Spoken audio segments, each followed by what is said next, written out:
The rain had been falling for hours, a steady drumming against the windows of the old boarding house on Ashworth Street.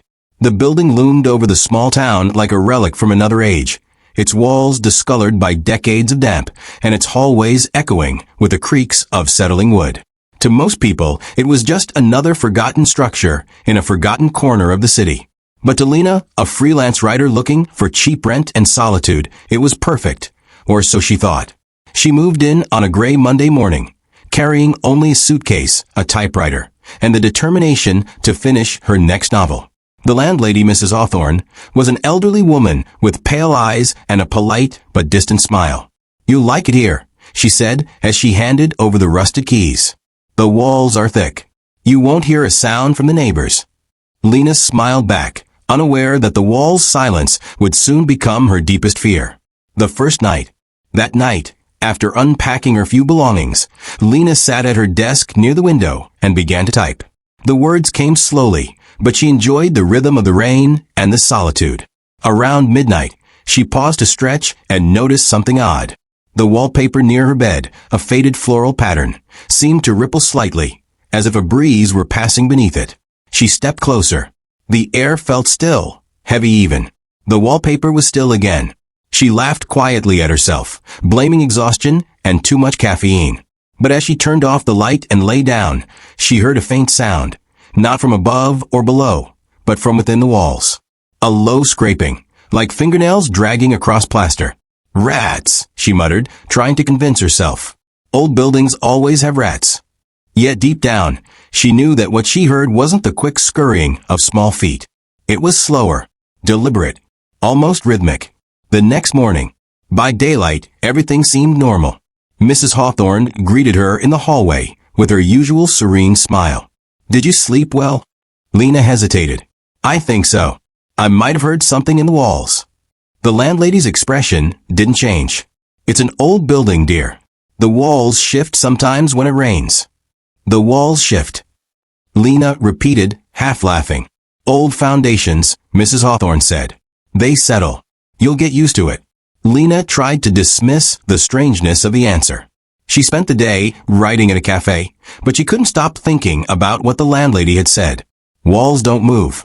When she returned that evening, she noticed faint scratches along the baseboard near her desk. Fresh ones. She knelt to touch them. The grooves were shallow but unmistakable, made recently, and by something sharp. That night, she left a small camera recording in the corner of the room, aimed at the wall. The recording. The next morning, Lena brewed coffee and replayed the footage. For the first few hours, nothing happened. But around 2:17 a.m., something caught her eye. A subtle bulge in the wallpaper. It swelled outward, as though something inside the wall were pressing against it. The wallpaper stretched, then retreated. She paused the video, heart hammering. Was it a trick of light? A draft? No, the motion was clear. Lena's curiosity overcame her fear. She took a small knife from her kitchen drawer and carefully cut along one of the wallpaper seams. Behind it was the expected plaster, but there was also something else. A hollow sound. She tapped lightly. It echoed. The walls were empty.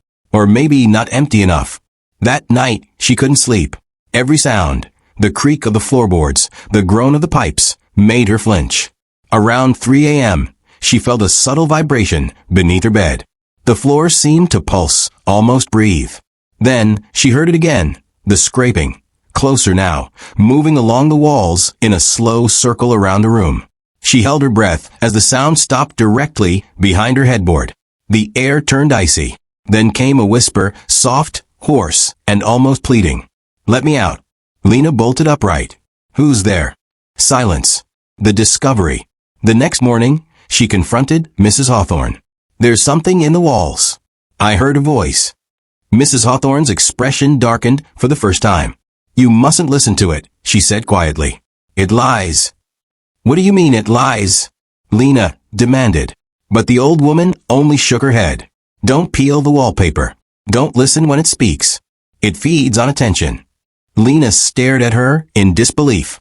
"Are you saying there's something alive in the walls?" Mrs. Hawthorne's pale eyes flickered. Alive isn't quite the word. The history. Lena did her own research that afternoon at the town library. She learned that the boarding house had been built in 1894 and was once a sanatorium for patients with severe psychological disorders. There were rumors of cruel experiments, isolation therapy, sensory deprivation, patients sealed into small rooms for days. The sanatorium closed abruptly in 1921 after several disappearances. Official records listed them as escapes, but no bodies were ever found. The locals called it the house that breathes. When Lena returned home, the door to her room was open. She was certain she had locked it.